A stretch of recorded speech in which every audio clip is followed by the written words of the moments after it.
इस कार्यक्रम के पुण्यार्जक हैं श्री 1008 श्री अभिनंदन नाथाय नमः, Shri Digambar Jain अभिनंदनोदय Atishay Tirth Kshetra, station road, civil line, Lalitpur, Uttar Pradesh. प्रबंधक श्री राजेंद्र जैन धनवारा, पूर्व पार्षद, 9889888555।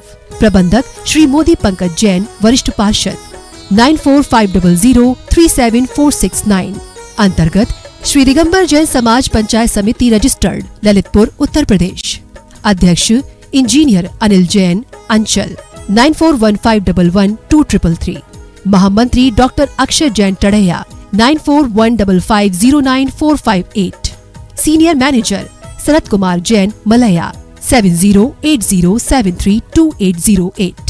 बैंक का नाम सेंट्रल बैंक ऑफ इंडिया, शाखा SVJ inter college, Lalitpur, Uttar Pradesh, 284403। खाता नाम श्री पार्श्वनाथ दिगंबर जैन अतिशय क्षेत्र, क्षेत्रपाल मंदिर, स्टेशन रोड, ललितपुर। खाता क्रमांक 5269974732। IFSC code CBIN 0283297। आपके द्वारा दिया गया दान 80G एवं 12A में आयकर मुफ्त रहेगा।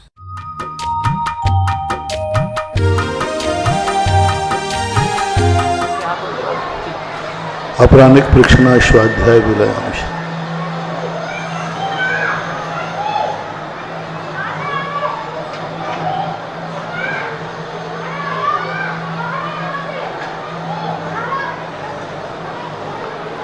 नमो अरिहंताणं, नमो सिद्धाणं, नमो आयर्याणं, नमो वज्रायाणं, नमो लोये सवशाहूणं। पंच परमिष्टि भगवान की आचार्य श्री गुरुवर कुंद कुंद महाराज की, आचार्य श्री गुरुवर विद्यासागर महाराज की, मुनि पुंगव निर्यापक सम्मान मुनि श्री सुधासागर जी महाराज की, परम पूज्य मुनि श्री 108 पूज्य सागर जी महाराज की, समस्त मुनि संघ की जय। आज की प्रथम जिज्ञासा में मीना कांसल, असुर नगर, गुरुदेव के चरणों में कोटि कोटि नमोस्तु। आपकी जिज्ञासा है, बंदा अवसरण और बंद विच्युति में क्या अंतर है? बंधावसर्पण जो होता है, बन तो रहा है उस गुण स्थान में, लेकिन किसी विशेष क्रिया विशेष में कुछ देर के लिए बंद रुक जाता है। कुछ देर के लिए उस प्रोसेस के लिए, जैसे मान लीजिए सम्यक दर्शन प्राप्त कर रहा है तो मिथ्या दृष्टि गुण स्थान में भी प्रकृतियां बंधने योग्य हैं, और अभी गुण स्थान मिथ्या दृष्टि का है, लेकिन कुछ विशेष परिस्थिति में से प्रायोग लब्धि किया तो उन्होंने 34 बंधावसर्पण, 35 या 34 बंधावसर्पण करता है। यानी कुछ देर के लिए किसी बंध की प्रक्रिया को रोक देने का नाम बंधावसर्पण कहलाता है। अवसर्पण शब्द इसलिए कहते हैं क्योंकि इसमें बंध की जो स्थितियां होती हैं, वह जो नया बंध हो रहा है उस बंध में अवसर्पण भी किया जाता है, यानी कम घटते हुए बनना और एक निश्चित समय के लिए। जैसे प्रायोग लब्धि में है, जीव अभी भी उस समय कर्मों की जो स्थितियां बंधी थी या बंध रही हैं उनको कम करता जाता है। जैसे अभी मान लीजिए वो अंता कोड़ा कोड़ी से ऊपर बांध रहा है, दूसरे समय से कम बांधेगा, तीसरे समय में कम बांधेगा, कम बांधते बांधते वो अंता कोड़ा कोड़ी तक लाएगा। तो बंध अवसर्पण कम करते करते करते कम करके उसको रोक देना, एक नियत समय के लिए उसको बंधावसर्पण कहते हैं। बंध विच्छुति का अर्थ है एकदम रोक देना, कम करते हुए नहीं, घटाते हुए नहीं, जो आश्रय हो रहा है उसको रोक देना, और वो नियम से अपने नियत स्थान पर, गुण स्थानों में जब होती है बंध विच्छुति होती है, क्योंकि उससे आगे उसका बंध अब वो प्रारंभ नहीं करेगा जब तक वो उस गुण स्थान में द्वारा लौट के नहीं आएगा। आगे जैसे 16 प्रकृतियां मिथ्यात्म हैं, अब आगे निकल गया तो उसको वो 16 प्रकृतियां कभी बंद नहीं होंगे। और जिस गुण स्थान की जो बंध विच्छुद्धि है उस गुण स्थान से ऊपर उनका अभाव होता जाता है। लेकिन बंधावसर्प में ऐसा नहीं होता, वो नियत समय के बाद उसी गुण स्थान में यदि वो आगे नहीं बढ़ा तो वो पुनः बंद चालू हो जाएगा। प्रायोग लब्धि से जैसे उसने आगे नहीं गया और प्रायोग लब्धि से वापस लौट आया तो वो पूरी की पूरी प्रकृतियां पुनः बंद को चालू हो जाएंगी। ऐसा अनुराग जैन, भजनपुरा, दिल्ली। गुरुदेव के चरणों में कोटि कोटि नमोस्तु। आपकी जिज्ञासा है वज्र वृषभ नाराज सहनन क्या होता है और द्रवलिंगी और भावलिंगी मुनिराज कौन से होते हैं? वज्र वृषभ नाराज संघनन का अर्थ होता है हड्डियों का मजबूत होना, और हड्डियों के जो ज्वाइंट होते हैं वो ज्वाइंट के ऊपर बहुत मजबूती, जैसे सहजता में लोगों को फ्रैक्चर हो जाता है ना, उनको इतने सहज में नहीं होगा। उदाहरण के लिए आप चौकी बनाते हैं तो चौकी को एक दूसरे में फंसा देते हैं, फिर कील ठोकते हैं, फिर एक लोहे का पांचा तो ऐसा पकड़ने के लिए, ऐसे इसके ऊपर एक पट्टा लगा रहता है बहुत मजबूत चमड़े का जैसा होता है, जाली जैसा, और उसके अंदर हड्डियों में कील ठुकी हुई है। हड्डियों ज्वाइंट ऐसे होते हैं तो इनमें कील भी ठुकी है, कील के साथ साथ इसको बांध भी दिया गया है।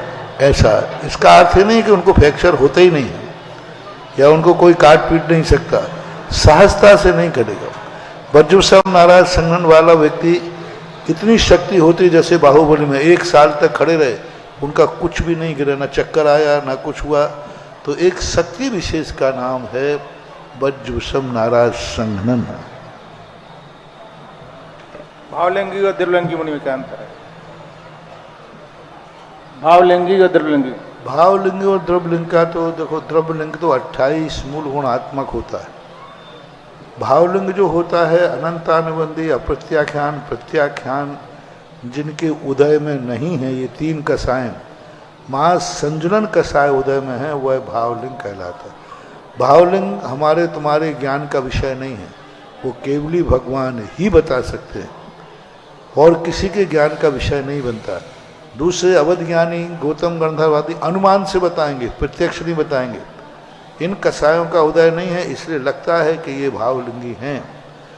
और मूल रूप से पूज्यवर कुंदकुंद भगवान ने स्पष्ट उल्लेख किया है शुद्ध केवली के संबंध में श्री समय सार जी में, कि जो ज्ञान आत्मा के लिए करता है, आत्मा की तरफ दृष्टि रहती है, आत्म कल्याण की दृष्टि रहती है, आत्मा को शुद्ध बनाने की दृष्टि रहती है, आत्मा को कैसे कर्मों से मुक्त किया जाए, जिसकी 24 घंटे एक ही भाव रहता है कि मैं अपने आत्मा को कर्मों से कैसे मुक्त करें, मैं आत्मा का शुद्ध स्वरूप कैसे प्राप्त करें।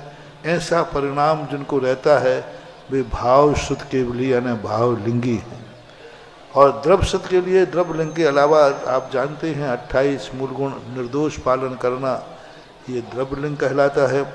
द्रव्यलिंग हमारे लिए पहचान में आता है, भावलिंग को हम स्पष्ट मुनि महाराज खुद स्वयं भावलिंग की घोषणा नहीं कर सकते कि मैं भावलिंगी हूँ, क्योंकि वह गुण स्थान केवली भगवान का गम है। बस इतना कह देंगे वो कि भाई मैं बहिर्मुखी नहीं हूँ, मैं सदा आत्मा का चिंतन करता हूँ, इसलिए मैं भावलिंगी हूँ। लेकिन क्या उन्होंने प्रत्यक्ष देख लिया? नहीं, कोई नहीं देख सकता, ऐसा मानना। देवान जैन, बाहुबली नगर, ललितपुर। गुरुदेव के चरणों में बारंबार नमोस्तु। आपकी जिज्ञासा है कि हंसने को कसाय क्यों कहा गया है? हंसने से किस और कैसे कर्म का बंध होता है? हास्य कसाय अनेक प्रकार की होती। अब आप किस ढंग से हंस रहे हैं? रावण जैसा ठहाका लगा रहे हैं, धर्मार्थ पर हंस रहे हैं, किसी की हंसी मजाक उड़ा रहे हैं, किसी के दुख पे हंस रहे हैं, जैसे गुंडे लोग मारते हैं, पीटते हैं, दुख देते हैं और फिर भी हंसते हैं। तो आपकी हंसी किस प्रकार की है? तो उस हंसी को देख करके निर्णय किया जाता है कसाय है, बराबर कसाय है, कैसे भी हंसो, हंसना कसाय का उदय तो है ही। संस्कार जैन गुना। गुरुदेव के चरणों में कोटि कोटि नमोस्तु। आपकी जिज्ञासा है कि हम जैनियों के सबसे पुराने ग्रंथ कौन कौन से हैं और क्या जो मूल ग्रंथ थे वो अभी भी कहीं सुरक्षित मौजूद हैं क्या? सबसे प्राचीन ग्रंथ लिखिबद्ध के रूप में षटखंडागम मिलता है। उसके साथ में कसाय पाहोड़ जो गुणधर आचार्य के द्वारा पूज्यवर यतिवृषभ आचार्य को मिला। कुंदकुंद स्वामी ये सब एक ही शताब्दी के लगभग हैं। 100 साल के अंदर अंदर में ही भद्रबाहु स्वामी, पुष्पदंत भूतबली, समंत भद्र, कुंदकुंद, ये परम पूज्य आचार्य महाराज लोग उसी समय के। आज वह संसार में किसी के पास भी मूल ग्रंथकर्ता की कोई प्रतिलिपि किसी के पास नहीं है। प्राचीन की बात कर रहा हूँ, क्योंकि ताड़पत्र की उम्र 500-600 साल होती है। 500-600 साल के अंदर ताड़पत्र को बदलना ही पड़ता है, अन्यथा वो गल जाता है, समाप्त हो जाता है। तो चाहे किसी भी संप्रदाय के लोग हों, मूल प्रति नहीं है कि वह प्रति आज से 1000 साल 2000 साल पहले लिखी गई थी, उसकी लिपि हुई है, पांडुलिपियाँ होती हैं। पहले लोगों को शास्त्रों को लिखवाना बहुत बड़ा धर्म समझते थे। हजारों सात, एक अति मुंबई करके महाराज दक्षिण में हुई, उन्होंने 1000 शास्त्रों को लिपिबद्ध कराया था। तो वो पुनः के ताड़पत्र पे आ गई। प्राचीन तो 2000 वर्ष पुरानी कोई मूल प्रति मेरी दृष्टि में तो कहीं है नहीं, क्योंकि इतना उसका पत्ते का समय ही नहीं है कि वो इतने दिन सुरक्षित रह सके। श्रीमती सुभद्रा जैन, मुंबई। गुरुदेव के चरणों में कोटि कोटि नमोस्तु। आपकी जिज्ञासा है कि उपवास के दिनों में सहस्त्र नाम जी का पाठ करने से क्या विशेष फल मिलता है? भगवान का गुणानुवाद है, भगवान की भक्ति है। भगवान को नाना रूपों में देखना, नाना पर्यायों में देखना, उनकी व्यक्त हुई पर्याय, उन गुणों से जो प्रकट हुए हैं, उनका चिंतन, उनको नमस्कार करने का मौका मिलता है। सहस्र नाम है ही अपने आप में श्रेष्ठ। नरेश जैन, गुरुदेव के चरणों में कोटि कोटि नमोस्तु। आपकी जिज्ञासा है, सम्मेद शिखर जी पर्वत पर अष्टमंगल, छतर, चमर, घंटा आदि चढ़ाने का क्या फल मिलता है? अब वहाँ तो चढ़ाने में चरण चिन्ह हैं। अब चरण चिन्हों पर ऐसा कोई चढ़ाने का कोई उल्लेख तो है नहीं, क्योंकि भगवान के चरण भी नहीं है, चरण चिन्ह है। इसलिए उन पर छत्र, छबर, भामंडल आदि का आगम का कोई प्रमाण नहीं है। श्रद्धा भक्ति से चढ़ाते हो तो उससे कोई नुकसान भी नहीं। बाटका जैन, नई दिल्ली। गुरुदेव के चरणों में नमोस्तु। आपकी जिज्ञासा है, मेरा प्याज लहसुन का त्याग है। घर की सीमा में बाहर की भी यथासंभव कोशिश करता हूँ कि ना खाऊं, पर महाराज जी जिज्ञासा यह है कि प्याज की हरी पत्ती, जिसे हरा प्याज कहते हैं, खा सकते हैं क्या? देखो, प्याज की पत्ती और प्याज, हरा प्याज, दोनों में अंतर है। मामला तुमसे गड़बड़ कागज पर सील लगवाना चाह रहे हो। जैसे मूला की पत्ती खा सकते हैं। प्याज की पत्ती और हरा प्याज अंतर है। जैसे मूली होती है, मूली नहीं खा सकते, लेकिन मूली का पत्ता और शेंगर खाते हैं। साधु भी लेते हैं, पत्ता तो नहीं लेते, शेंगर लेते हैं। तो ऊपर के पत्ते, ऊपर के चीज खाने में बाधा तो नहीं है, लेकिन यदि तुम हरी प्याज खाते हो तो मामला गड़बड़ है। प्याज तो नीचे ही होती है, वो तो प्याज का वृक्ष है। प्याज, आलू ये कंद कहलाते हैं, जड़ें कहलाती हैं। ये फल नहीं है, ये जड़ें हैं। ऊपर का जो लगता है, जो फल लगता है, बीज आदि होता है, जो भी होता है, वो अलग चीज है। ऐसा। ममता जैन, असुर नगर। गुरुदेव के चरणों में बारंबार नमोस्तु। आपकी जिज्ञासा, ऊर्जा क्या है? हमारे ऊपर ऊर्जा कार्य करती है, हम श्रावक भगवान की ऊर्जा को कैसे ग्रहण करें और कैसे अनुभव करें? होता है एक खुरा, बहुत सरलता से समझा देते हैं। एक दीपक है, दूसरा जलता हुआ दीपक है। इस दीपक ने अपनी कोई ज्योति दी नहीं है, उसने अपनी गर्मी से इसको गर्म किया है। वो ज्योति नहीं गई इसमें, इसको गर्म किया है, तो उसने अपनी ऊर्जा, इसकी ऊर्जा को जागृत कर दिया है। ऐसा ही गर्म पानी, अग्नि पानी में नहीं जाती है, लेकिन पानी गर्म हो जाता है, ऊर्जा देती है। इसी प्रकार भगवान या भगवान की शक्ति हमारे अंदर प्रवेश नहीं करती है। जैसे अग्नि की संगति में पानी स्वयं गर्म हो जाता है, अग्नि की ऊर्जा पा लेता है, ऐसा ही भगवान की संगति से भक्त दूर से ही ऊर्जा पा लेता है और बुझा हुआ दीपक जल जाता है, उनसे कुछ मिलता नहीं है। तो ये सारी चीजें ऊर्जा का अर्थ होता है हो रहा। ऊर्जा का अर्थ होता है कि उस ऊर्जा के माध्यम से हमारी ऊर्जा जागृत हो जाना, लेकिन वो ऊर्जा कहीं ना कहीं से हमारे लिए सहयोगी बनती है। श्रीमती उमा जैन ग्वालियर, गुरुदेव के चरणों में नमोस्तु। आपकी जिज्ञासा है, अनंतों और सिद्धों के अनंत चतुष्टय में कोई अंतर होता है क्या? यदि अंतर है तो क्या होता है? अनंत चतुष्टय में तो 2-3 में तो कोई अंतर होता नहीं, केवल दर्शन, केवल ज्ञान, केवल अंतराय का जो द्वारा प्रकट हुआ अनंत वीर है, इन 3 में तो कोई अंतर नहीं होता। लेकिन सुख के संबंध में अंतर हो जाता है। इनका अनंत सुख है, उनका अव्ययवाद सुख है। सिद्धों में अनंत सुख की चर्चा नहीं है, अव्ययवाद सुख की चर्चा है। अरहंतों में अव्ययवाद सुख की चर्चा नहीं है, अनंत सुख की चर्चा है। तो सुख में तो अंतर आएगा, बहुत अंतर आएगा। केवली भगवान के निर्जरा के स्थान बनाते हुए उन्होंने कहा कि विशेष विशुद्धि जो अब केवली समुद्घात करते हैं उस समय उनकी निर्जरा विशेष होती है। तो ऐसी कुछ स्थितियों में सुख में तो अंतर आना है। एक आत्मा का शुद्ध स्वरूप है, अभी शुद्ध है नहीं, फिर भी भावना से शुद्ध स्वरूप का अनुभव कर रहे हैं, और एक वो हैं जो स्वयं शुद्ध हैं और शुद्ध का अनुभव कर रहे हैं। आलोक सरगढ़िया, दुर्गापुर, राजस्थान, गुरुदेव के चरणों में त्रिकाल नमोस्तु। आपकी जिज्ञासा है, आपने कहा था घर में किसी भी प्रकार का दीपक अगरबत्ती पूजा नहीं करना चाहिए, फिर दीपावली पूजन घर पर अष्टद्रव्यों से दीपक जलाकर करनी चाहिए या नहीं करनी चाहिए? वहाँ अलग चीज़ है, वहाँ कोई वो रिद्धि नहीं है, वो भावना है, वो भावना है। और भावना की जो पूजा की जाती है वो दीपक को नहीं जला रहे आप, दीपक जला करके पूजा कर रहे हो। दीपक जला करके आप पूजा कर रहे हो, वो शगुन है, वो भावना है, वो भगवान के गुणों का उजागरपना है। और यहाँ हम जो अपने गुणों के लिए एक प्रकार से प्रकट करना चाहते हैं, वहाँ तो जिन्होंने प्राप्त कर लिया है उनका गुणानुवाद है, उन्होंने क्या प्राप्त कर लिया उसकी महिमा है। वो पूजा भक्ति के अंतर्गत आती है और ये पूजा उपलब्धि के अंतर्गत आती है। इसमें हम प्राप्त करना चाहते हैं, मैं इस प्राप्ति के लिए मैं ये भक्तांबर का दीप, हर भक्तांबर में इच्छाएं हैं, हर भक्तांबर के काम में आपकी इच्छाएं छुपी हैं। आप संकट के लिए दूर करने के लिए, कभी अग्नि के कभी सांप के, इच्छाओं को दूर करने के लिए यह दीपक जलाया जा रहा है।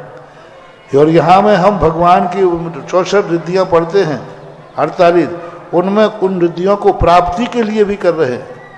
और वहाँ जो दीपक जल रहे हैं वो भगवान ने जो प्रकट किया है उसकी महिमा बताने के लिए कह रहे हैं हम। तो जब उपासना रूप में महिमा बताई जाती है वो चीज़ अलग है और ये चीज़ अलग है। राजीव जैन, ललितपुर, आपकी जिज्ञासा है, गुरुदेव के चरणों में बारंबार नमोस्तु। किसी भूमि की ऊर्जा शून्य हो तो उसका उपयोग किस रूप से करें? निवास के लिए, मंदिर, विद्यालय या अस्पताल के लिए? मंदिर, अस्पताल, विद्यालय के लिए है। वो जो सार्वजनिक होते हम वहीं तक बता सकते हैं, व्यक्तिगत रूप से हमारी उसमें डिग्री प्राप्त नहीं है। सचिन जैन, अशोकनगर, गुरुदेव के चरणों में बारंबार नमोस्तु। आपकी जिज्ञासा है, सम्मेद शिखर जी में पार्श्वनाथ भगवान की टोंक पर भगवान जी के चरणों को स्पर्श करते हैं, कुछ लोग सादा कपड़ों में करते, वो सही है क्या? क्या करते? सम्मेद शिखर में चरणों को स्पर्श करते हैं पैंट शर्ट आदि में, तो वो सही है कि गलत? चरण चिन्ह है, कोई बात नहीं, ऐसी बात है। चरण चिन्हों के लिए चरण भी नहीं है, वो तो चरण जो निकल गए महाराज, उनके चरण चिन्ह बने हुए। आपने महाराज जी डिग्री की बात कही, तो डिग्री संबंधित प्रश्न आया है विद्यार्थियों की ओर से। महाराज श्री के चरणों में बारंबार नमोस्तु। इनकी जिज्ञासा है, वो इत्र की शीशियाँ इतराती हैं बेवजह, जिनको एक खबर नहीं है कि हमारे मुनिवर की आवाज़ मात्र से सारा जमाना महक उठता है। आपके बोलने की कला, भाषा शैली, वचनों की तर्कता सब कुछ अद्भुत है। आपके मुख से निकले शब्दों की सामर्थ्य इतनी कि विचार भी परिवर्तित हो जाएं। आपने ना LLB की है, ना CA, ना CS, ना MBA किया है, ना IAS, ना IPS की डिग्री ली है, फिर भी आपकी वाणी में इतनी तेजस्ता, योज, कौशल कैसे प्राप्त हुई? गुरुदेव, हम विद्यार्थियों को व्यवसाय आदि में आगे बढ़ने के लिए और व्यवहारिक जीवन में वाणी में ऐसे गुणों की महती आवश्यकता है।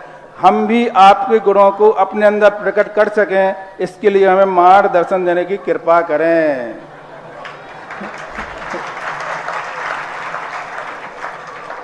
तुम डिग्रियों के लिए जितना पढ़ते हो ना, उससे 100 गुना मैंने पढ़ा है। तुम आज परीक्षा के लिए पढ़ते हो, तुम डिग्री के लिए पढ़ते हो, और हमने पढ़ा है सो हमें डिग्री की जरूरत ही नहीं। तुमसे 100 गुना पढ़ा है। तुम आज परीक्षा के लिए पढ़ते हो, और मैं जब कोई चीज पढ़ता हूं तो जन्म जन्मांतरों के लिए पढ़ता हूं। जो मैंने पढ़ा है इसी भाव में खत्म नहीं हो जाए, केवल ज्ञान प्राप्त करे। जो मैं पढ़ रहा हूं केवल ज्ञान प्राप्त करा के ही हमारा ज्ञान खत्म हो। मैं जो चर्या पालन कर रहा हूं, कब तक? जब तक मैं सिद्ध परमेष्ठी न बनूं, ये सारी चर्या करती रही। मेरी कोई परीक्षा के लिए नहीं है। मैंने आज तक कभी प्रवचन के लिए कोई पढ़ाई नहीं की। कभी भी आज तक मैंने एक शब्द भी नहीं जोड़ा, चलो आज कल प्रवचन करना है, कुछ देख लूं। प्रवचन के लिए पढ़ा नहीं है। तुम्हारे लिए मैं कभी पढ़ता नहीं हूं, पढ़ाने के लिए कभी पढ़ता नहीं हूं। जो कुछ पढ़ा है मैंने पढ़ने के लिए पढ़ा है। अब तुम बीच में आ जाते तो पढ़ा देता हूं, कोई डिग्री थोड़ी है।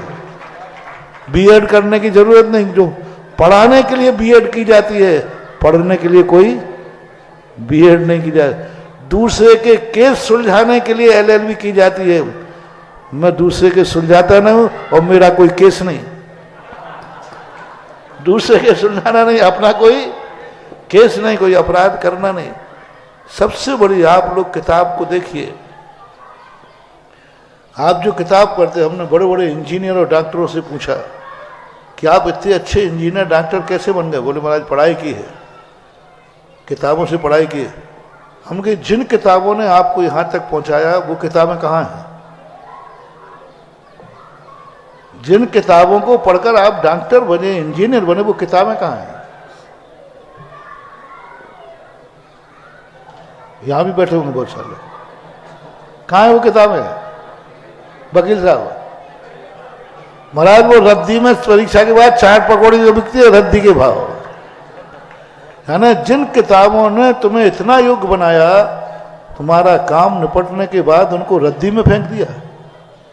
रद्दी में फेंक दिया, कोई काम की नहीं, रद्दी में, क्योंकि तुम्हारा काम हो गया। और हम लोग जिस किताब को पढ़ते हैं उसको जिंदगी भर पूजा करते हैं, ऊपर सिंहासन पर बैठाते हैं, क्योंकि इस किताब ने मुझे ज्ञान दिया है। और वो ज्ञान दी हुई किताब को हम लोग उच्चासन पर बैठाते, पूछते हैं, नमस्कार करते हैं। हम जब भी उस किताब का नाम याद आता है तो परम पूज्य समय सार, परम पूज्य मूलाचार, परम पूज्य, इतना आदर भाव आता है। ओहो, ये किताब है जिसको मैंने पढ़ा था। और तुम्हारा क्या है? Use and through. डिग्री मिली और किताब रद्दी में गई। हमारा एक भी साथ जितने मैंने पढ़े हैं, एक भी मैंने रद्दी में नहीं बेचा, रद्दी में नहीं किया, बल्कि उसको उच्चासन पर विराजमान किया। सबसे बड़ा फर्क ये पड़ता है, जिसने तुम्हारे ऊपर उपकार किया, जिससे तुमने पढ़ा, उसके बाद तुमने उसको क्या दिया, उसको क्या सिंहासन मिला, क्या कीमत है उस किताब की। यदि वो किताब आज आपको दे दी जाए जिससे तुम पूरे साल भर माथा फोड़ा है, और आज वो किताब दे दी जाए कि इसको एक बार और पढ़ लो, ऐसी फेंको कि इसी ने प्राण लिए मेरे।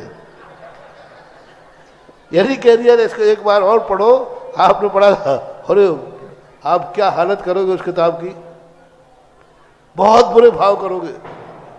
और जिस किताब को, शास्त्र को मैंने पढ़ा है, वो शास्त्र यदि मुझे नाम मिल जाए तो सबसे पहले तो मैं इसको नमस्कार करूंगा, और एक बार पुनः पढ़ने के लिए भाव बनाऊंगा।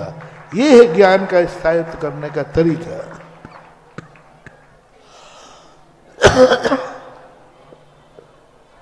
ऑनलाइन जिज्ञासाओं के पश्चात जिनवाणी चैनल, सुधा कलश चैनल और आदिनाथ चैनल के समक्ष विराजित सभी गुरु भक्तों की ओर से और साक्षात यहाँ पर गुरु चरणों में विराजित सभी मुनि भक्तों की ओर से पूज्य मुनि द्वय के चरणों में बारंबार नमोस्तु नमोस्तु नमोस्तु।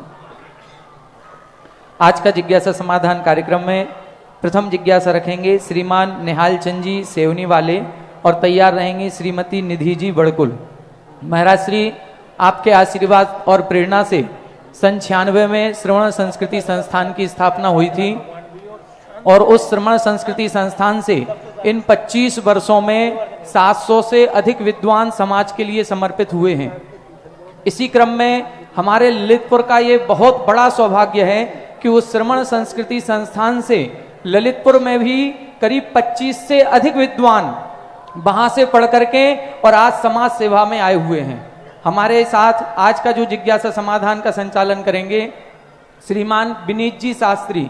ये भी शास्त्री हैं, विद्वान हैं और वहां से श्रवण संस्कृति संस्थान से अपनी शिक्षा अर्जित करके मड़ावरा के पास जो साडूमल विद्यालय है, श्री दिगंबर जैन साडूमल विद्यालय, उसमें विगत 10 वर्षों से 11 वर्षों से प्राचार्य पद पर अपनी सेवाएं दे रहे थे।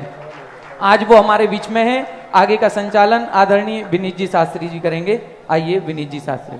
जिज्ञासा के लिए तैयार रहें श्रीमान निहाल चंद जी सेवनी वाले और तैयार रहेंगे श्रीमती निधि जी बड़कुल। मेरे आराध्य देव नमोस्तु नमोस्तु नमोस्तु। मेरे पिताजी भैयालाल जी मुनीम 33 वर्ष देवगढ़ में कार्यरत रहे। पंच कल्याणक के बाद उनका निधन हो गया था। जब उनका निधन हो गया था तो मेरे मकान पर 13 दिन तक पीले छींटे पड़ते रहे। कृपया उनकी गति का समाधान करें। गति तो देखो अपने परिणामों के ऊपर आश्रित है। किस भाव से किया, किस सेवा से किया, ये सब है। चाहे वो वृत्ति हो, चाहे मुनि हो, चाहे आप लोग हों, ये सेवा करने के समय आपका भाव क्या था, सेवा करने के लिए आपके प्रति परिणाम क्या था और सेवा के बदले आपने क्या चाहा, इसके ऊपर है। कई लोग सेवा करते हैं और चाहते हैं कि मेरी ख्याति बढ़े, सेवा करते हैं इसलिए चाहते हैं कि मेरे लिए कोई नाम मिले, इज्जत मिले, इसके लिए सेवा करते।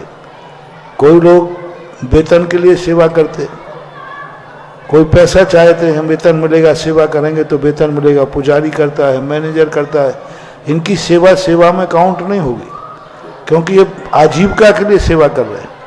इसी प्रकार कोई ख्याति लाभ के लिए पूजा कर रहा है, कोई पद प्रतिष्ठा के लिए पूजा कर रहा है, कोई कहता है कि मैं यहाँ पर पदाधिकारी बन जाऊंगा तो मेरी इज्जत बढ़ जाएगी, इस अपेक्षा से सेवा।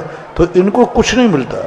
कई लोग आभार मानने के लिए सेवा करते, हमने पंचकर्णाक में सेवा की, किसी ने हमारा आभार ही नहीं माना, तो ये सब कोई फल नहीं होते। सेवा बहुत अच्छी की, मेहनत की। एक मजदूर बहुत अच्छी मेहनत करता है लेकिन उसकी दृष्टि आजीविका पे होती है, वेतन पे होती है, ड्यूटी देता है, लेकिन उसकी दृष्टि किस पर है ये देखा जाता है। तो इसलिए इन सब चीज़ों पर तो आपके भाव देखे जाते हैं। पद लिए नहीं जाते हैं, पद दिए जाते हैं, वो काम करता है। कोई पदों पर, आजकल तो पदों पर बैठने के लिए लोग मर रहे हैं, पता नहीं क्या हो गया है। राजनीति में तो ठीक है, धर्म नीति में भी अभी देवगढ़ सिरोंजे की चर्चाएं हैं, गरम बाजार है, जम की चिंता मत करना। मैं कान हमारे यहीं रहते हैं नीचे ही, हम ऊपर बैठते जरूर नहीं। बड़ा गरम बाजार है, हर व्यक्ति समझ रहा है हमारा अध्यक्ष कौन बने, ये बने वो बने। और कल से तो बाजार इतना ज्यादा गर्म हो गया, परसों से हो गया था, महामहिम आए तब गर्म हुआ।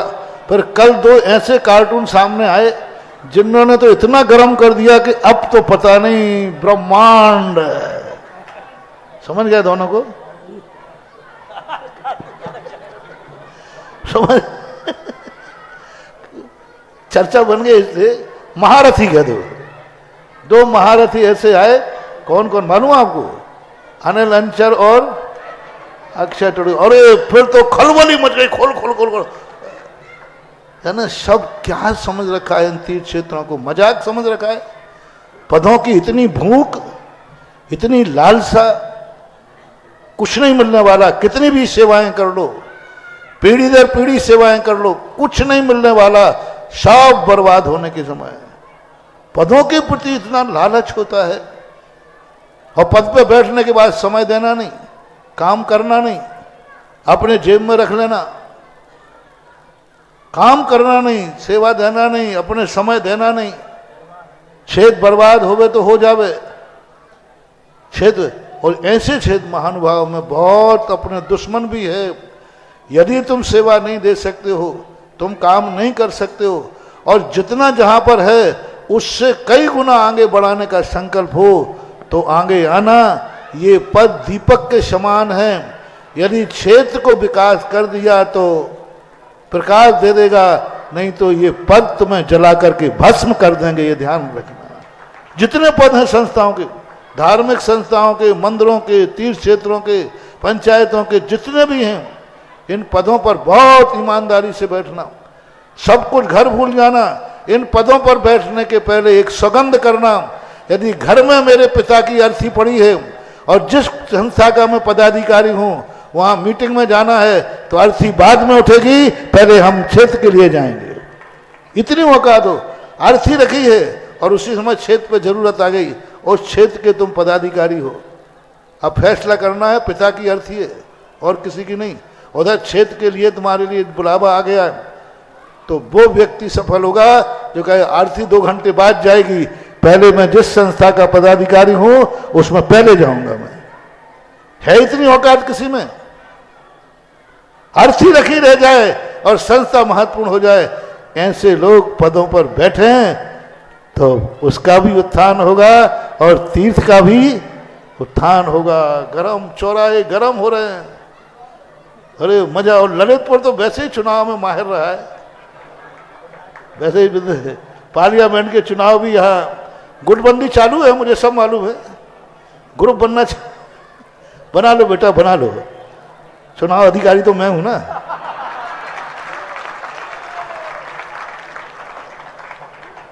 परम पूज्य मुनिद्वय के चरणों में नमोस्तु नमोस्तु नमोस्तु।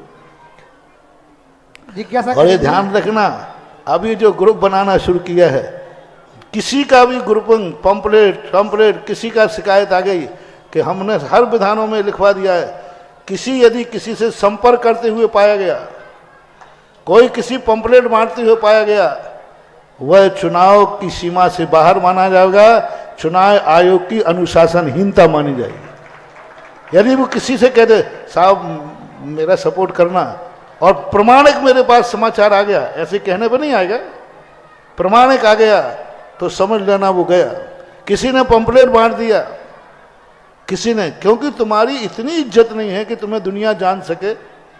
अरे वो व्यक्ति आगे आवे जिसे घर बैठा हुआ व्यक्ति भी जानता है, अच्छा फलाना व्यक्ति है, तुम्हें घर जाना पड़ता है कि मैं हूं, पंपलेट बांटना पड़ते। तो ऐसे लोग नहीं होते। और अभी तो पहले तुम्हारी जब सबकी किस्त जमा आ जाएगी, पूरे लोगों की किस्तें जमा हो जाएंगी, तब विचार किया जाएगा। और जिनकी किस्त नहीं आएगी, उनका यहां से नाम बोल गया है तो उनका कैंसल भी इसी माइक से किया जाएगा।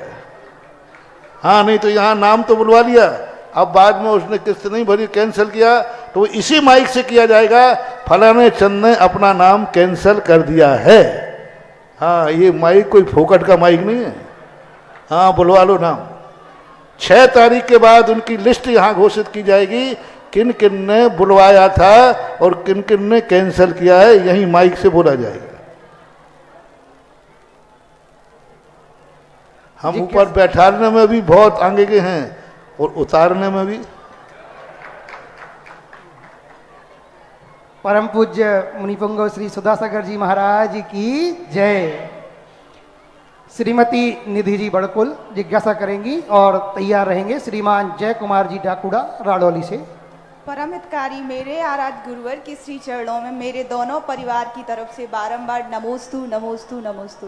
हे गुरुदेव, मेरी जिज्ञासा कर्म सिद्धांत को लेकर है कि गुरुदेव, जैसे मुझे किसी जीव के द्वारा दुख पहुंचाया गया तो मुझे जो दुख मिला वो मैंने अपना पिछला कर्म चुकाया और उस जीव ने अपना बदला ले लिया, तो क्या यह कर्मों का हिसाब किताब यहीं समाप्त होता है या फिर इसका लेन देन चलता रहता? कृपया समाधान करें। बहुत अच्छा प्रश्न है।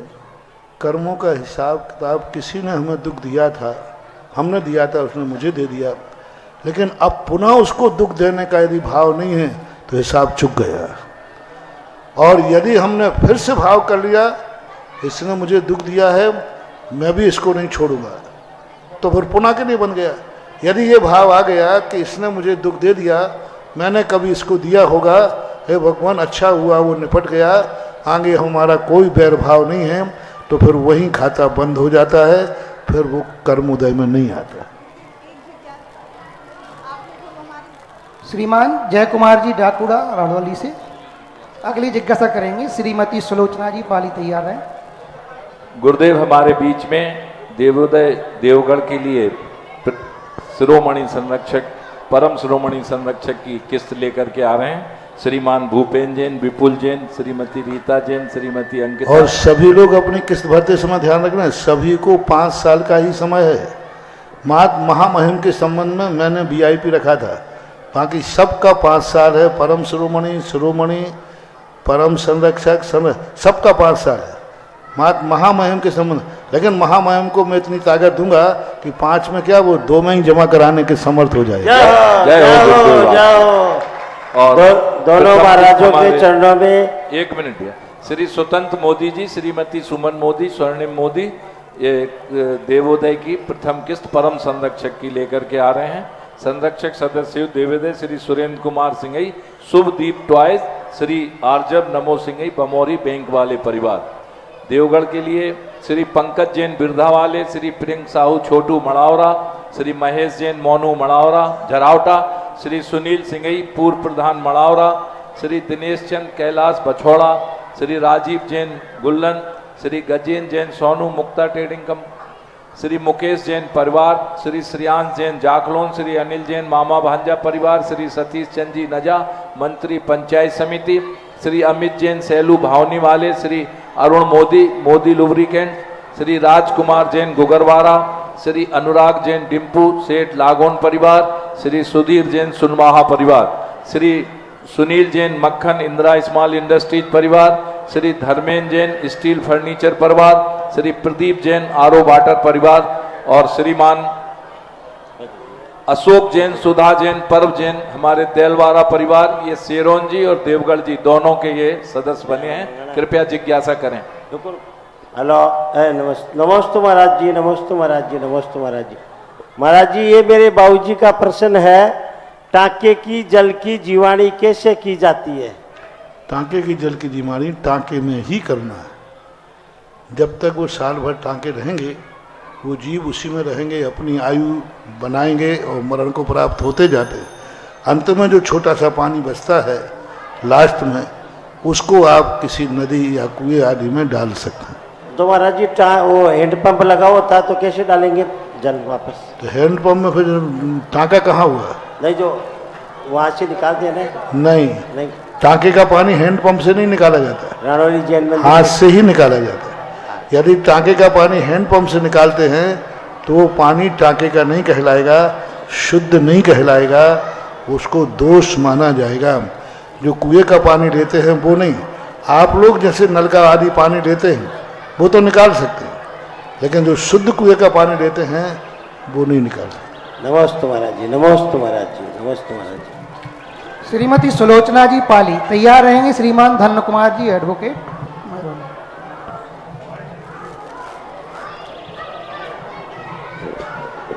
शेरोन जी के लिए और नाम आए हैं। स्वर्गीय श्री श्रीचंद जी जैन पूर्व पुजारी शेरोन जी एवं श्रीमती प्रेमवती जैन ANM की पुण्य स्मृति में महेंद्र कुमार, आलोक कुमार राग पंचमपुर वाले। श्रीमान Yashwant Singhai central GST inspector Lalitpur.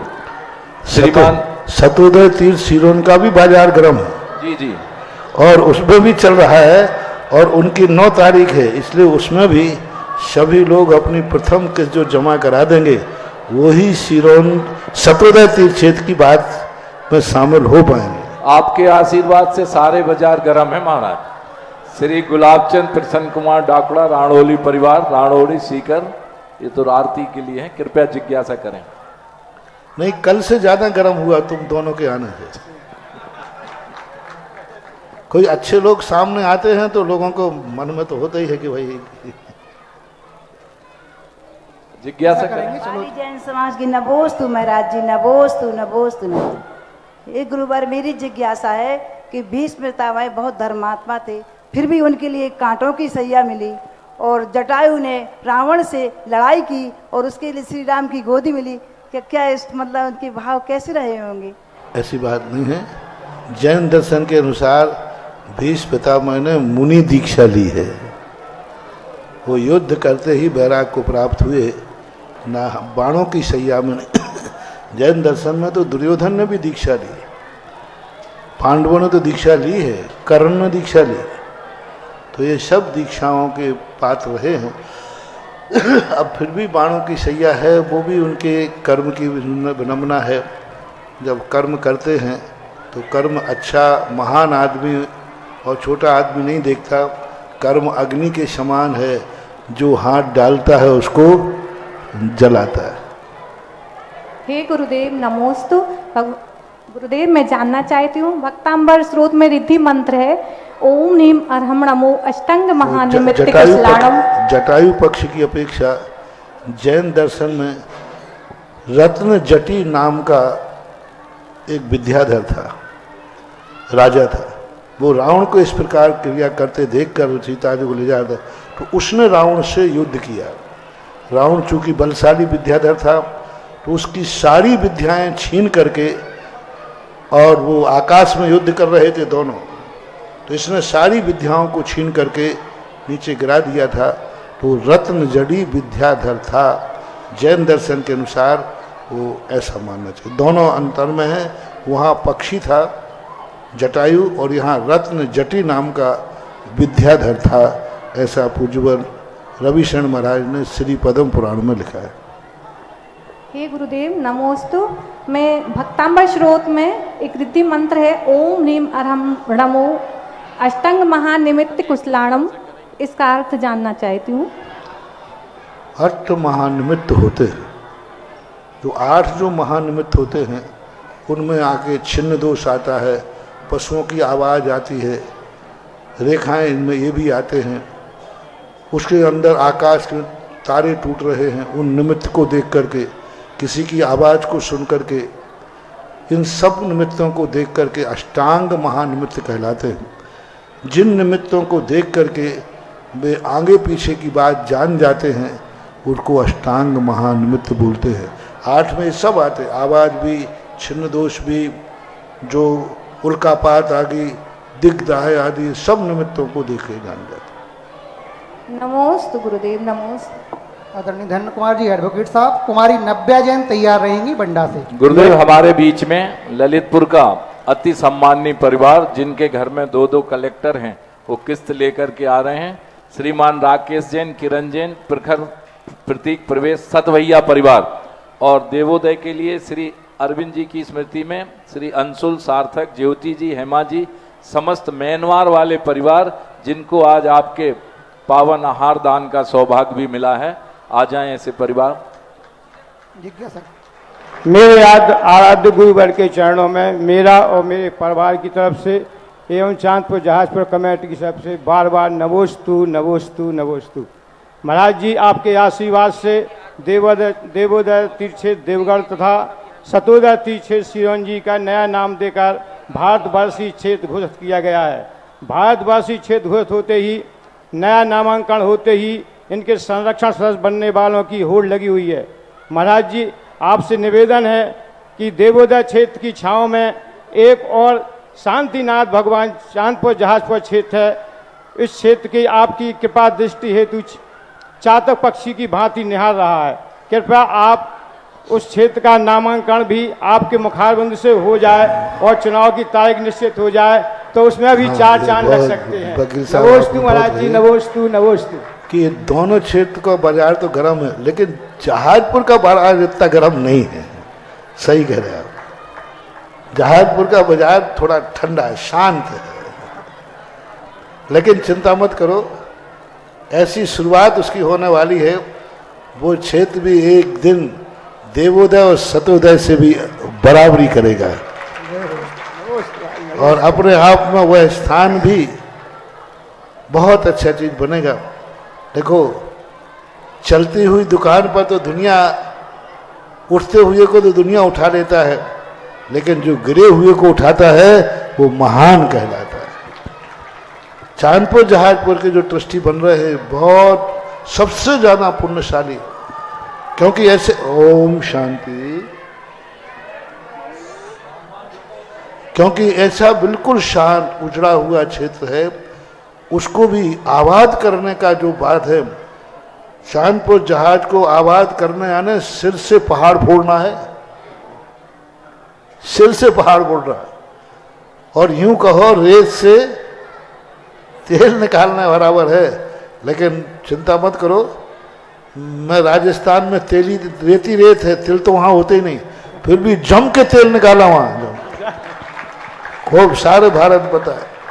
इसलिए एक दिन वो भी, और उसके नामकरण की बात आई, बहुत अच्छा नाम याद आया, शांतिनाथ भगवान है ना जी, तो उस क्षेत्र का नाम श्री दिगंबर जैन शांतोदय तीर्थ क्षेत्र रखा जाता है।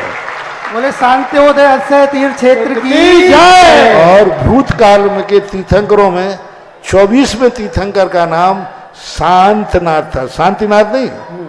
भूतकाल के जो 24 तीर्थंकर हुए, उसमें 24वें तीर्थंकर शांतनाथ नाम के थे।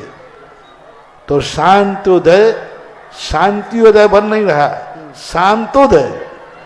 तो शांतोदय श्री दिगंबर जैन शांतोदय अतिथय तीर्थ क्षेत्र चांदपुर जहाजपुर का नाम इसको आज घोषित हुआ। इसको आप प्रसिद्ध करो। तुम्हारे भी ट्रस्टी बन रहे हैं, तुम्हारा भी विधान, अभी रजिस्ट्रेशन नहीं ना विधान का ना, अब विधान नया बनकर के तैयार तुम्हारा भी हो रहा है। नमोस्तु महाराज जी, नमोस्तु नमोस्तु नमोस्तु। नमोस्तु महर्षि। महर्षि, मेरी शंका ये है कि मैं प्रतिभा स्थली तो नहीं जा पाई, लेकिन मैं ऐसा कैसा कार्य करूं जो मैं गुरुजी के प्रति समर्पित हो जाऊं और उनके करीब आ जाऊं। नमोस्तु महर्षि। उनकी जो भावनाएं रहती हैं, अपने सद्विचार, साधु एक ही बात सोचता है कि जो ग्रस्त धर्म के क्षेत्र में आगे ना आ पाए, कम से कम वो अपने कुलाचार की मर्यादा रखे, अपने माँ बाप की मर्यादा, माँ बाप के नाम ऊंचा करे। ऐसा कोई कार्य नहीं करे जिसमें परिवार वालों के लिए नीचा देखना पड़े या गलत होना पड़े। आप लोग बस यही कार्य कर दें कि जब भी तुम ग्रस्त अवस्था में जाओ तो वहाँ जाने वाले लोग तुम्हारे मम्मी पापा की प्रशंसा कर दें, समझ लेना सब गुरुओं का आशीर्वाद तुम्हें मिल गया। नमोस्तु महर्षि। आज महाराज जी के श्री मुख से शांतोदय तीर्थ क्षेत्र का जो नाम घोषित हुआ है, वकील साहब पूछ रहे थे तो हमें एक पंक्ति याद आई कि सारे प्रश्नों के उत्तर यहाँ मिल जाते हैं, रोते रोते आने वाले हंसते हंसते जाते हैं। जिज्ञासा करेंगे श्री जितेंद्र जी राजू, इसके बाद तैयार रहेंगी श्रीमती अनुभा मोदी। लाइट। परम पूज्य परम उपकारी मुनि पूज्य सुधा सागर जी महाराज और नगर गौरव पूज्य पूज्य सागर जी महाराज के चरणारविंद में बारंबार कोटिशा नमोस्तु। गुरुवर, इस लालित्य नगरी को राष्ट्रीय क्या अंतर्राष्ट्रीय स्तर पर पहचान दिलाने वाले हम सब के ऊपर आनंदकारी गुरुदेव आपके चरणारविंद में बारंबार नमोस्तु। गुरुवर, ऐसा कहते हैं कि भगवान की इच्छा के बगैर पत्ता नहीं हिलता। अपने यहाँ अपने दर्शन में यह बात नहीं है, लेकिन हम सब लोग भक्ति में ऐसी बात कह देते हैं कि भगवान आपके बगैर कुछ नहीं होने वाला। गुरुवर, अगर किसी जिनालय के जीर्णोद्धार, नवीनीकरण या कायाकल्प में कोई अड़चन आ रही है, रुकावट आ रही है गुरुवर, तो उसको क्या माना जाए? वहां की जो स्थानीय समाज है उसके पुण्य में कोई कमी है, वहां के व्यवस्थापकों में कोई कमी है? गुरुवर, क्या समझा जाए? मन बड़ा व्यथित है। इसलिए सुनो, अभी पंचम काल में ना तो पुण्य की कमी है, मात्र आपसी की कसाएं हैं जो कार्य को नहीं करने। कोई कमी नहीं, जब चाहो तब सवेरा होता है। आप आपसी की कसाएं छोड़ दीजिए। सब केंकड़े बनकर के एक दूसरे की टांगें खींचते हैं और कहते हैं महाराज जी काम नहीं हो रहा है। जिस दिन सारे लोग एक विचार और एक आचार में आ जाए, उसी दिन कार्य हो जाएगा और हो जाता है। और कोई अपना ही व्यक्ति विघ्न बनता है, अपने लोग ज्यादा विघ्न बनते। कई बार तो अपने लोग, कभी यदि किसी मकान खाली कराने की बात आए या दुकान, तो किसी अजैन से खाली कराना सरल है, और जैनी ऐसा खुरखुर का कांटा बनता है, खुरखुर का कांटा निकलता है नहीं और दिखता है नहीं। तो कई बार ऐसी स्थितियां बन जाती हैं। इनके दुर्भाग्य हैं जो धर्म के जैन होकर के भी जिन जिनेंद्र भगवान की दर्शन करे, पूजन करे, भक्ति करे, जैन कहलावे, उसी जैन के मंदिरों के लिए विघ्न डालते हैं। ये बहुत उनके दुर्भाग्य का है। जैन होकर के, अरे जिनेंद्र भगवान के लिए तो यदि हमें खाली करके सड़क पे आना पड़े तो अभाग्य मानना। जय हो गुरुवर। कितने लोग कर्म की मार से सड़क पे आ जाते, कितने लोग व्यसनों के कारण सड़क पे आ जाते, कितने लोग जुआ में हार कर के सड़क पे आ जाते, कितने लोग दिवालिया होकर से सड़क पे आ जाते, कितने लोग डाकू लूट करके सड़क में आ जाते। और किसी व्यक्ति को यदि भगवान के लिए सड़क पे आना पड़े तो उसे देवता भी उठाने आ जाते हैं, उसका देवता भी सहयोग करते हैं, देवता भी उसकी वंदना करते हैं। देवता कहते धन्य है आज ये धर्म के कारण से। लेकिन कलयुग में है, यहाँ पर ज़्यादातर वही ज़्यादा घर में लगा दिया घर के चिरागों ने, है ना। घर में एक दूसरे के भाई का दुश्मन है। मंदिरों में देख लो, जहां भी देखो, अजैन कोई बाधक नहीं बनता। जितने मंदिरों के विकास रुकते आप कहीं ना कहीं देखना, कोई जैनी ही बीच में बाधक बन रहा है, जैन ही बीच में आता है, आड़े आता है। अब ये सब उनके दुर्भाग्य के समय हैं, कसायों का भाव। नमोस्तु गुरु। जिज्ञासा करेंगी श्रीमती अनुभा मोदी एवं तैयार रहेंगे श्री प्रदीप जी शास्त्री, परीक्षा बोर्ड प्रभारी, जयपुर। संरक्षक सदस्य सतोदय के लिए श्री किशनचंद, सन्मति सराफ, सुनीता सराफ, अदिति सराफ परिवार एम्ब्रोसिया, और चांदपुर जहाजपुर के लिए श्रीमान सुदीप कुमार, ममता मोहिनी, विक्की ऋतिक, मोहिनी परिवार ललितपुर। और सतोदय में महाराज जी महेंद्र कुमार जी राग पंचमपुर वाले पूरी किस्त एक साथ जमा करने आ रहे हैं। कृपया इनका तालियों से सम्मान करें। 5 साल की जगह एक ही तुरंत पूरा नगद कर रहे हैं। कृपया जिज्ञासा करें। मेरे आराध्य गुरुदेव के चरणों में बारंबार नमोस्तु नमोस्तु नमोस्तु महाराज जी। दादा पुजारी थे बहुत। देखो ये पूजा करने के बाद उन पूजा का फल ये मिला कि आज उसके ट्रस्टी बन रहे हैं। महाराज जी मेरी जिज्ञासा ये है महाराज जी। हाँ बोलो बोलो। सम्यक दर्शन के जो भेद बताए गए हैं, उपशम सम्यक दर्शन, छायोपम सम्यक दर्शन, छायक सम्यक दर्शन, तो इस पंचम काल में कौन सा सम्यक दर्शन प्राप्त हो सकता है? एवं ये सम्यक दर्शन रहता है या छूट भी जाता है, और छूट जाता है तो उसके क्या कारण होते हैं महाराज श्री? सम्यक दर्शनों में आज 2 सम्यक दर्शन हो सकते हैं, उपशम सम्यक दर्शन और क्षयोपशम सम्यक दर्शन। छायक सम्यक दर्शन नहीं हो सकता। और इन सम्यक दर्शन के जो समय है, उपशम सम्यक दर्शन तो मात्र एक अंतर मुहूर्त के लिए हो सकता है, और पंचम काल के जीवों में एक बार ही प्राप्त होगा। लेकिन क्षयोपशम सम्यक दर्शन जीवन काल तक भी रह सकता है, मरने के बाद भी रह सकता है। 66 सागर वर्ष तक क्षयोपशम सम्यक दर्शन निरंतर जीव में बना रह सकता है। यहाँ भी है, मरकर देव चला जाए, लौट के आ जाए, फिर देव चला जाए, लौट के आ जाए, फिर देव चला जाए, तो भी क्षयोपशम सम्यक दर्शन बना रह सकता है। उत्पत्ति के कारण तो अपने मूल तो उपादान के परिणाम हैं।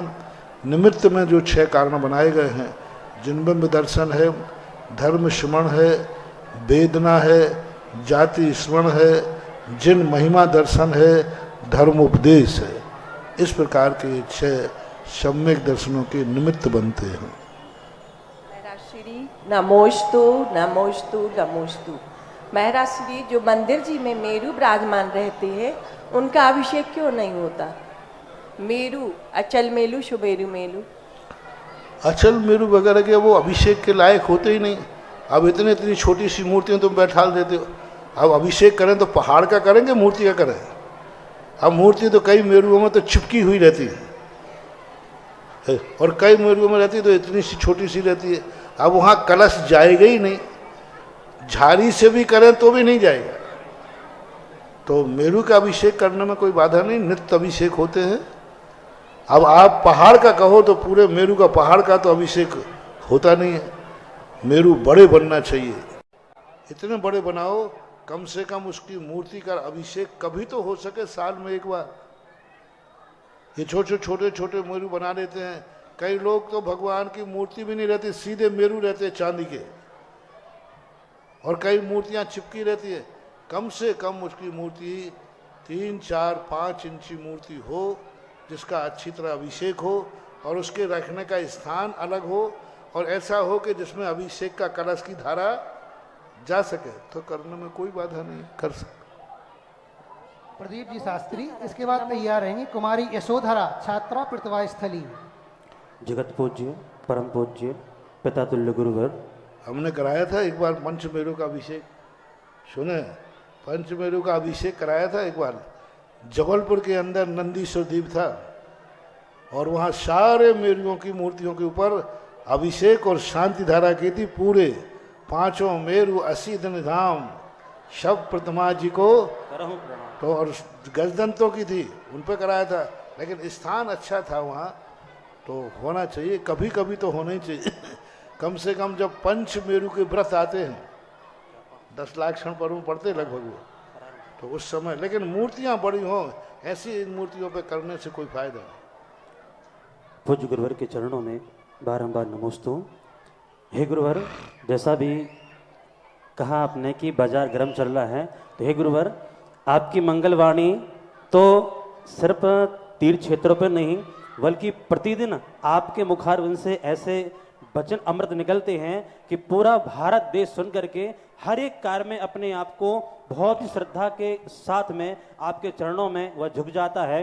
और गुरुवर, जैसा अभी आपके कुछ समय पहले दिवाली से पूर्व यह वचन आपका हम सबको प्राप्त हुआ था कि फटाके नहीं फोड़ना चाहिए, फटाका फोड़ना एक अशुभ है, एक तो अशुभ को अपने घर में बुलाना अपशकुन है। तो उसी बात को गुरुवर हमने व्हाट्सएप के माध्यम से पाठशालाओं में भेजा कि इस वर्ष हमें, हर वर्ष नहीं फोड़ते हैं, तो इस वर्ष जो आपका जो मंगल प्रवचन प्राप्त हुआ वह मंगल प्रवचन हमने व्हाट्सएप के माध्यम से भेजा, और उसका परिणाम स्वरूप गुरुवर ये है कि पिछली बार तो 8 से 9 हजार विद्यार्थियों ने पटाखे नहीं छोड़े थे, इस बार 13,000 कई विद्यार्थियों ने नियम लिया कि हम फटाका नहीं छोड़ेंगे। तो एक गुरुवर आपका आशीर्वचन मिलता है और पूरी दुनिया उस पर अमल करती है। ये गुरुवर, आपकी अनुकंपा इसी तरह हम सब बनी रहे। अब गुरुवर, आज जो प्रवचन हुआ हर बार हर दिन अच्छा होता है, परंतु आज मैंने सुना गुरुवर बहुत ही मार्मिक।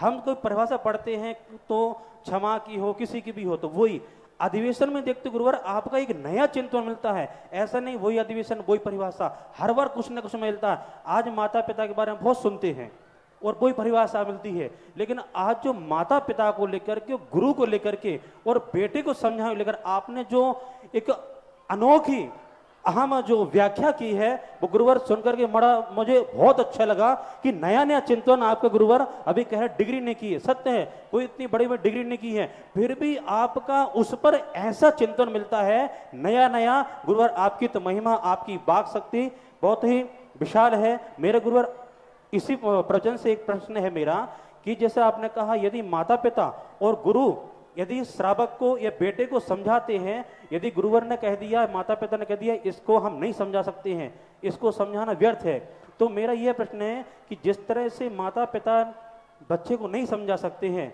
तो क्या यदि जो माता पिता ऐसे भी हैं पाठशाला निरीक्षण करने जाता हूं तो कुछ ऐसा सुनने में आता है अध्यापक जो शिक्षक के द्वारा कि भैया माता पिता बच्चों को पाठशाला नहीं भेजते हैं, प्रेरित नहीं करते हैं। तो यदि माता पिता के द्वारा कहा दिया इसको समझाना व्यर्थ है, यदि वही माता पिता अपने बच्चों को पाठशाला नहीं भेजते हैं तो कहां पर उनकी कमी मानी जाए। तो बेटे ने कह दिया ऐसे बाप को अब पूछना व्यर्थ है, तो बाप गया कि बेटा जो हर चीज बाप से पूछता है पूछे करता है, लेकिन पिता की ऐसी स्थिति आ गई कि बेटे ने कहा बाप से पूछने कोई फर्क नहीं पड़ता, वो तो सीधा मना करेगा। ऐसे बेटे भी मेरे पास आते। किसी ने कहा कि भाई ये आप पिताजी से पूछ लीजिए, कोई जब बोलियां मूली लगती है ना, तो उस समय कमेटी वाले कहते हैं नहीं नहीं आपको पापा से बोले, उनसे पूछना व्यर्थ है, वो तो मना करेंगे, क्योंकि मुझे मालूम है जो बोलना है वो मुझे ही बोलना है। अब बोलो बेटे की दृष्टि में पापा क्या हो गए, वो तो अच्छे कार्य के लिए। तो ऐसे बाप को भी 100 भवों तक बेटे का मुंह देखने को नहीं मिलता। बेटे की दृष्टि में तुम गिर गए, बाप की दृष्टि में बेटा गिरना। आज जो प्रातःकाल कहा कि तुम्हें समझाने वाला मिला है तो भी तुम नहीं समझ रहे हो, तो समझ लेना चाहिए बहुत गड़बड़ है। इसलिए सबको एक दूसरे की पूरकता देखना चाहिए। और इस प्रकार से बेटे को भी कहते हैं, उनको पापों को भी सुधारता हूँ, एक दिन में एक ही तो सुधारूंगा। नमस्ते गुरुवर। हमारी सुधारा छात्रा प्रतिभास्थली तैयार रहेंगे। श्री सचिन जी शास्त्री ललित। देखो जो माता पिता अपने बालों को पाठशाला नहीं भेजते ना, इसके लिए पुरानी नीति है, माता बैरी पिता शत्रु ये न बालू पाठिता। जो अपने बेटों को जीवन उद्धार का ज्ञान नहीं दिलाते हैं, मैंने परसों प्रवचन में कहा था, जो माता पिता बच्चों को पाठशाला या धर्म क्रिया की तरफ नहीं जोड़ते हैं, ये माता पिता पूर्व भव के उसके बैरी हैं। क्योंकि दुश्मन बन के तो उसकी ज़िंदगी बर्बाद नहीं कर पाए, तो माँ बाप बन कर के उसकी ज़िंदगी बर्बाद करेंगे। कमाने का रास्ता तो सिखाएंगे, लेकिन जीवन उद्धार का रास्ता नहीं सिखाएंगे। वे माता पिता की ऐसी स्थिति बनती है, अभिमन्यु को जैसे चक्रव्यूह में प्रवेश करना तो सिखा दिया, लेकिन निकलना नहीं सिखाया, उसका क्या हासिल हुआ। आज के माता पिता बच्चों को संसार में प्रवेश करना तो सिखा रहे हैं, लेकिन संसार से निकलना नहीं सिखा रहे। यानी स्कूल भेज रहे हैं जो संसार में प्रवेश करेगा, और पाठशाला नहीं भेज रहे हैं जिससे संसार से उद्धार होगा।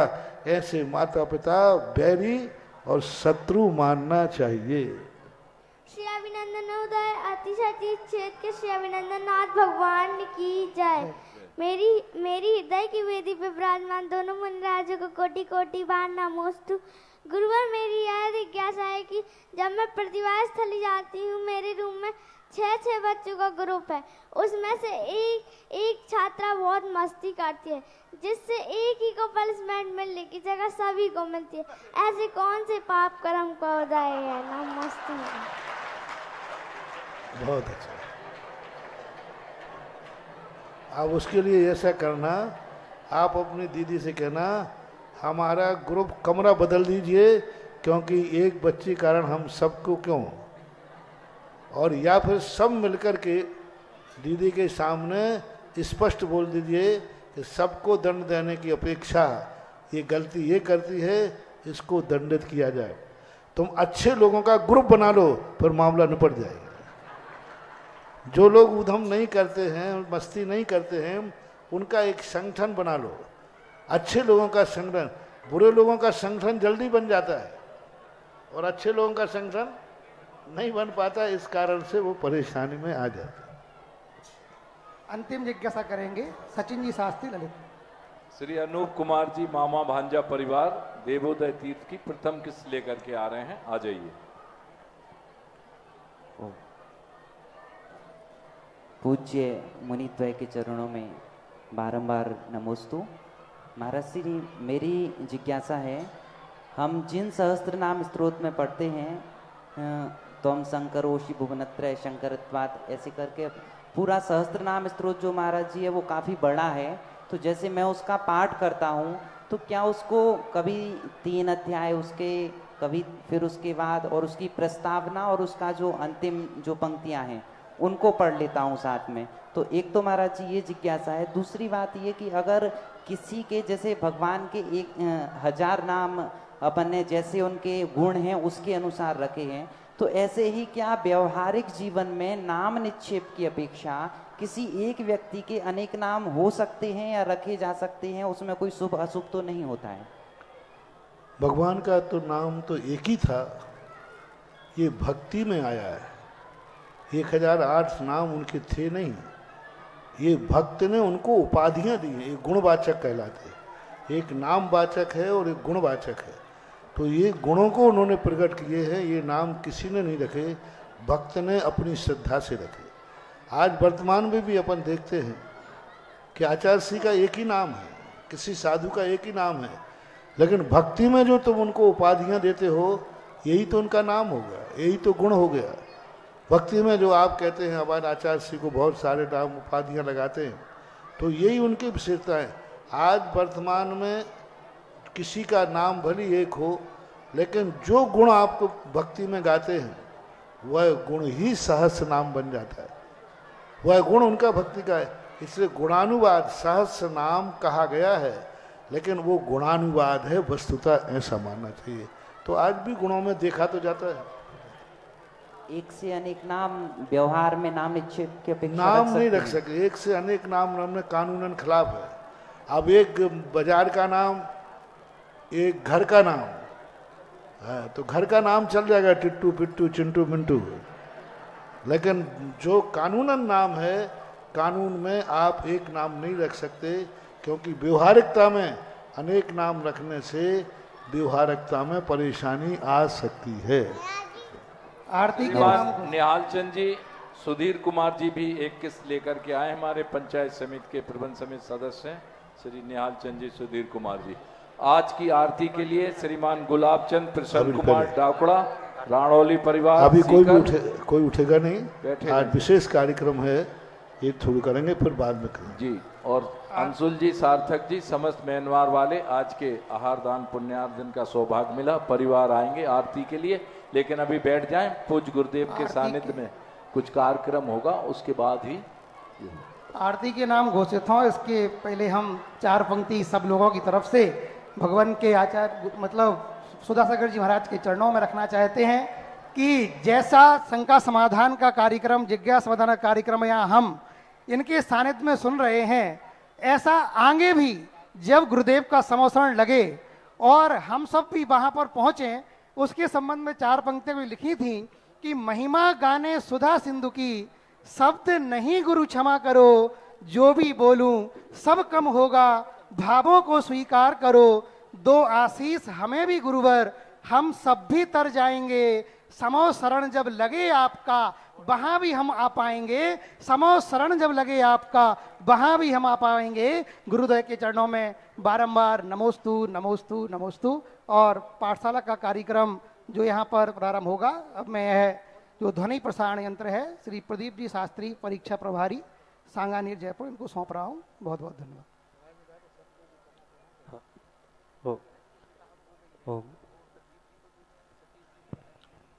ओम जगत पूज्य परम पूज्य पिता तुल्य गुरुवर निर्यापक स्वर्ण मुनिपुंग 108 श्री सुधा सागर जी के चरणों में बारंबार नमोस्तु नमोस्तु नमोस्तु। पूज्य मुनि श्री नगर गौरव पूज्य सागर जी चरणों में बारंबार नमोस्तु नमोस्तु।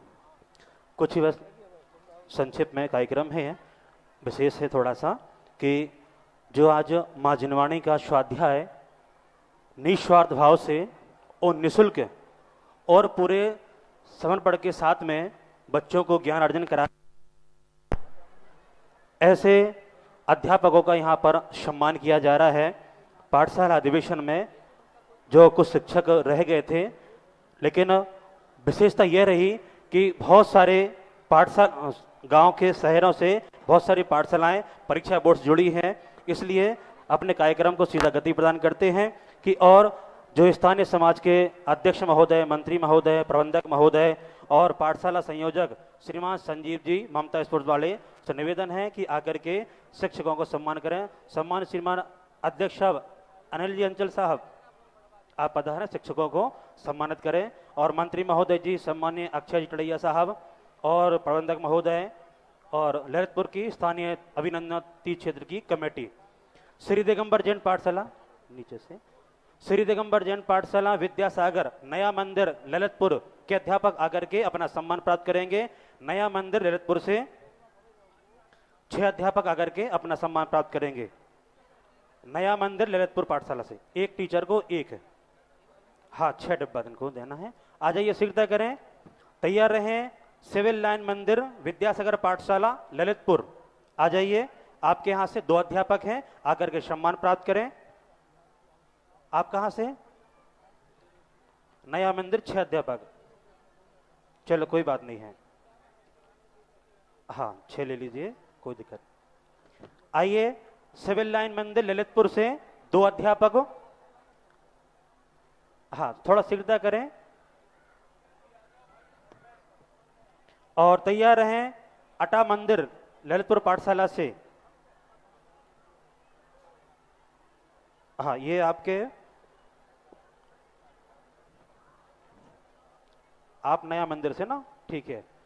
चलिए, सिविल लाइन मंदिर पाठशाला से सिविल लाइन, आइए 2 अध्यापक, बड़े वाले सिविल लाइन से 2 अध्यापक आ जाइए। आयुष जैन, मीनू जैन,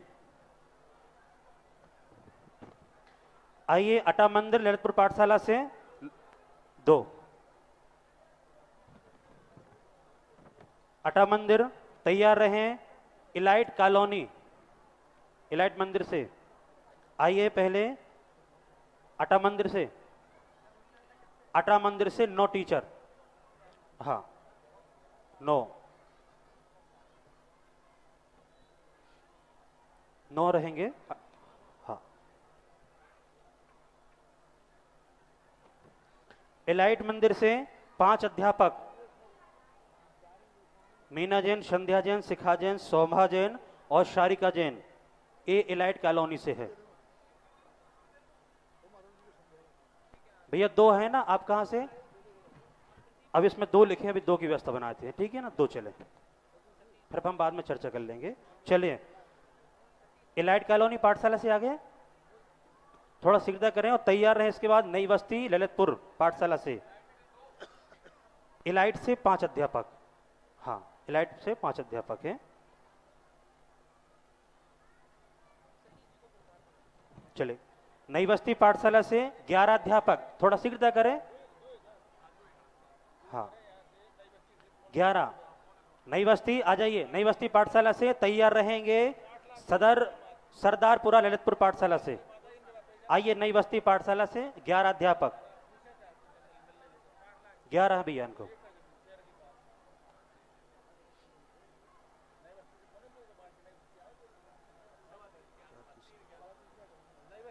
हाँ 11 अध्यापक है नई बस्ती से। 11 हो ना, 11 उनका। आ जाइए, सरदारपुरा ललितपुर पाठशाला से 5 अध्यापक, प्रियंका, दीक्षा, राशि, सौम्या, निशी, हाँ नई बस्ती होगी भी 11 अध्यापक। चलिए, आ जाइए, सरदारपुरा से 5 अध्यापक,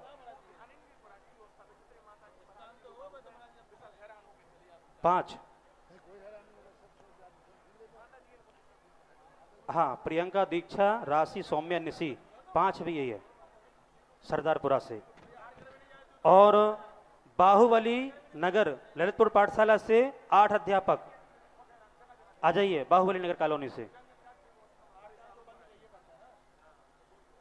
बाहुबली से 8 अध्यापक तैयार रहें। अभिनंदनोदय तीर्थ क्षेत्र ललितपुर क्षेत्रपाल जी से,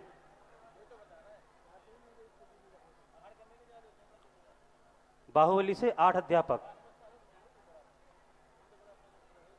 2, 8 दो इनके 8,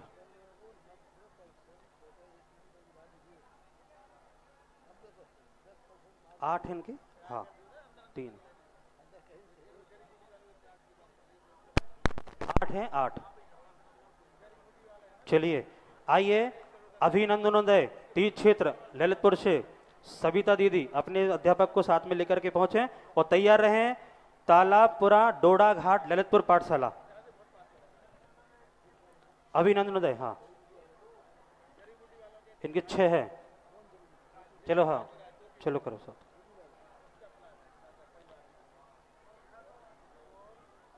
ब्रह्मचारी नीलम दीदी, सविता दीदी, नैन्सी दीदी, सुरभि दीदी, रिया तो यहाँ हाँ चलिए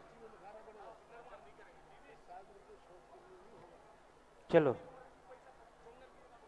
और तालापुरा डोडा घाट ललितपुर पाठशाला से 4 बहनें आ जाइए, 4 बहनें आ जाइए। मधु, आकृति, सौम्या, कीर्ति। आकृति उसमें है, कीर्ति है, हाँ 4। मधु, आकृति, सौम्या, कीर्ति, 4 शिक्षक आ जाइए। इस तरह से ललितपुर पाठशाला के सभी बहनों का यहाँ पर सम्मान किया गया। सम्मान्य अध्यक्ष महोदय जी ने एवं सम्मान्य श्रीमान सतीश जी ने बहुत बहुत सहयोग प्रदान किया। आपके लिए बहुत बहुत साधुवाद, धन्यवाद। और सविता दीदी की जो टीम थी, इन्होंने बहुत अच्छा कार्य किया। जब भी कोई वाक्य बोला, दीदी यह काम करना है, जी भैया, ना शब्द का या कर देंगे, हो जाएगा, देख लेंगे, ऐसा ही रहा। बहुत पूरे समाज को बहुत बहुत साधुवाद, धन्यवाद। आइए गुरु चरणों में चलते हैं और महाआरती लेकर के कार्यक्रम प्रदान करेंगे। आलोक जी साहब, शांतिनाथ जिलालय, हाँ। और किसी के भाव हो आरती के लिए तो अपने नाम प्रेस कर सकते हैं। भैया आलोक जी। आरती के लिए 5100 रुपए की राशि निर्धारित है। जो भी कोई बाहर से या हमारे ललितपुर स्थानीय कोई भी महानुभाव आरती का पुण्यार्जन करना चाहे, शीघ्रता से अपने नाम दे। शांतिनाथ जिनालय, शांतिनाथ जिनालय की बहनें आकर के सम्मान प्राप्त करेंगे। शांतिनाथ जिनालय की बहनें आ जाइए। ठीक है।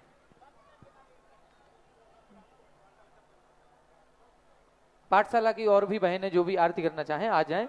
गुरुवर की आरती अपन मिल करके सभी करेंगे। सभी पाठशाला की बहनें आ जाएं और गुरुवर की आरती करेंगे हम सभी भक्ति भाव के साथ में। पाठशाला की समस्त बहनें।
इस कार्यक्रम के पुण्यार्जक थे श्री 1008 श्री अभिनंदन नाथाय नमा, Shri Digambar Jain अभिनंदनोदय Atishay Tirth Kshetra, station road, civil line, Lalitpur, Uttar Pradesh. प्रबंधक श्री राजेंद्र जैन धनवारा, पूर्व पार्षद, 9889888555। प्रबंधक श्री मोदी पंकज जैन, वरिष्ठ पार्षद, 9450037469। अंतर्गत श्री दिगंबर जैन समाज पंचायत समिति रजिस्टर्ड, ललितपुर, उत्तर प्रदेश। अध्यक्ष इंजीनियर अनिल जैन, अंचल, 9415112333। महामंत्री doctor Akshay Jain Tadaiya 9415509458। Senior manager Sharad Kumar Jain Malaya 7080732808। Bank का नाम सेंट्रल बैंक ऑफ इंडिया, शाखा SVJ inter college Lalitpur Uttar Pradesh 284403। खाता नाम श्री पार्श्वनाथ दिगंबर जैन अतिशय क्षेत्र, क्षेत्रपाल मंदिर स्टेशन रोड ललितपुर। खाता क्रमांक 5269974732। IFSC code CBIN 0283297। आपके द्वारा दिया गया दान 80G एवं 12A में आयकर मुफ्त रहेगा।